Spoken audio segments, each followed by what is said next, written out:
ఈ ఫీవర్స్ వచ్చినప్పుడు పర్టికులర్గా మనకి జాయింట్ పెయిన్స్తో స్టార్ట్ అవుతుంది ఫీవర్.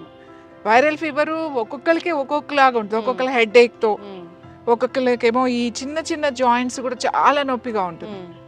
ఈ ఫీవర్ కన్నా కూడా ఈ నొప్పులు భరించలేము. సో అలాంటప్పుడు ఇది టీ కొంచెం మార్నింగ్ ఒకసారి లైట్గా టీ ఏమి ఉండదు, ఇదేం గ్రైండ్ చేయొద్దు. గ్రైండ్ చేసి మనం రసం వేసి మరగబెడితే అది కషాయం అయిపోతుంది. ఇది టీ అనే అంటాం, ఎందుకంటే 3 to 4 minutes మాత్రమే వీటిని ఇలా వేసి మరగబెడతాం కాబట్టి దాన్ని హెర్బల్ టీ అనే అంటాం, పారిజాతం టీ. సో ఇది 2-3 సార్లు మీరు తాగుతూ ఉంటే ఆ పెయిన్స్ బాగా తగ్గుతాయి, ఆ స్వెల్లింగ్స్ అవన్నీ కూడా బాగా తగ్గుతాయి. తర్వాత ఇంకా ఈ పారిజాతం నొప్పులకి బాగా ఉపయోగపడుతుంది. ముఖ్యంగా వైరల్ ఫీవర్స్ కూడా, పెయిన్స్తో వచ్చే ఫీవర్ అంటే జ్వరం రకరకాలుగా వస్తుంది.